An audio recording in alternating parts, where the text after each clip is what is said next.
Next important symptom in symptomatology is cough. So, what is cough? Cough is forced expiration against closed glottis. Glottis opens and air comes out at the speed of 50 to 70 miles per hour. Now, neurophysiological mechanism. So, there is afferent input which goes to integration system and results in efferent output. Afferent input comes from various receptors like mechanoreceptors, chemical receptors, thermal receptors, and inflammation. Inflammation can occur at various locations like larynx, trachea, bronchi, pleura, pericardium, diaphragm, esophagus, and even middle ear. Integration occurs at the level of NTS in medulla. NTS is nucleus tractus solitarius. And efferent output comes to respiratory muscles, which finally contracts, results in increase in intrathoracic pressure, which results in forced expiration against glottis, which is cough. The nerves involved are important.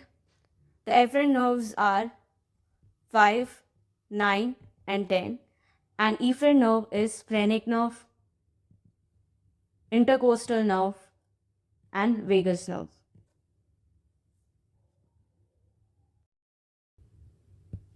Chronicity of cough can be divided by acute, subacute,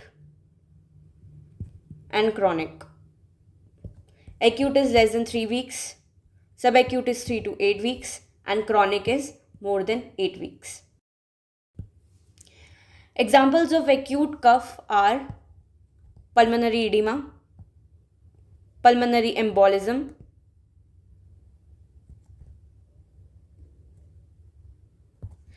bacterial viral infection,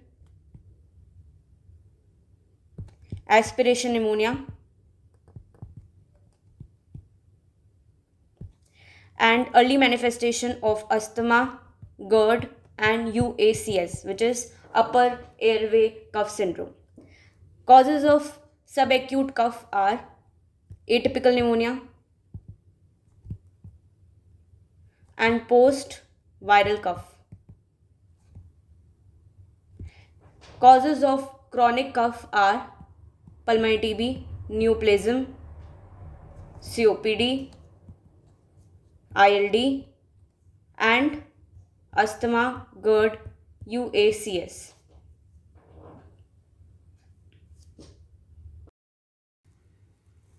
Now, what are different causes of dry and productive cough? So, dry cough causes are ILD, pleural diseases,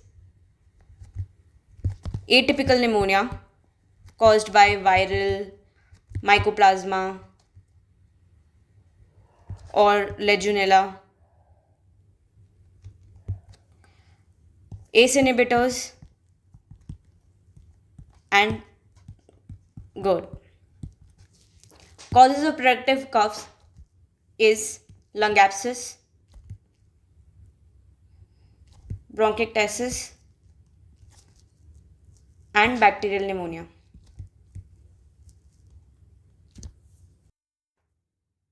There are various types of cough. Important ones are barking cough,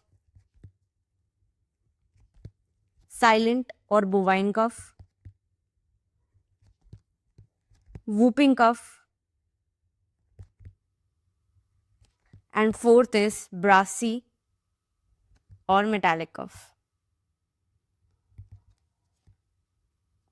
Barking cough is caused by laryngotracheobronchitis. Silent cough is caused by RLN, which is recurrent laryngeal nerve palsy. Whooping cough is caused by pertussis. Brassy or metallic cough is caused by lymph node compression of trachea. Now, types of sputums. So, there are various types of sputums, which includes red rusty sputum, red currant jelly sputum, blackish sputum, greenish sputum, brownish sputum, pink frothy sputum. Now, causes includes of red rusty is caused by Streptococcus pneumoniae.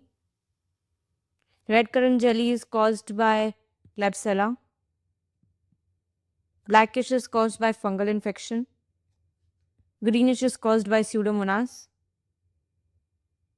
Brownish is caused by bacterial infection like Staph aureus.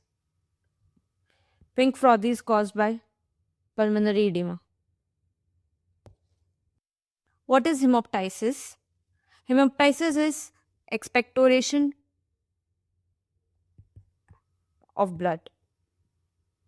Source of blood can be high pressure, systemic circulation,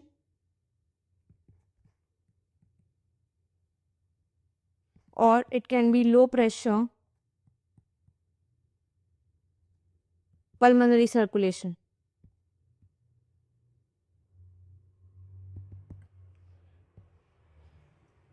Systemic circulation is bronchial artery, which is the main source of blood, and pulmonary circulation via pulmonary artery.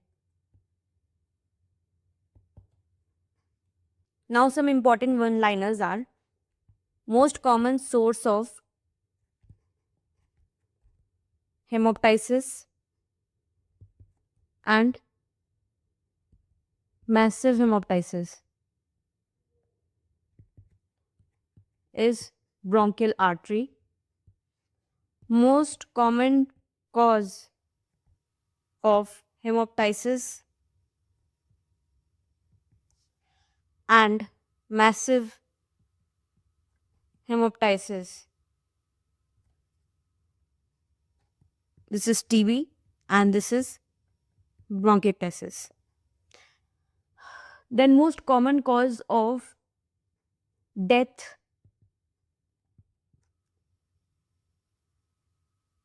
by massive hemoptysis is asphyxiation of blood clot. Hence, most important management of massive hemoptysis is via airway maintenance. Now, what is massive hemoptysis? So, massive hemoptysis is amount of loss of blood more than 100 to 150 ml per episode or 400 to 600 ml per day. What are different causes of hemoptysis in TB? So, in TB, hemoptysis occurs due to erosion of blood vessel via cavity, bronchiectasis, and aspergilloma. Various etiology of hemoptysis. It can be infective, malignancy, cardiac or vascular, and systemic causes. Under infective comes TB, bacterial infection, viral infection, fungal infection, bronchiectasis.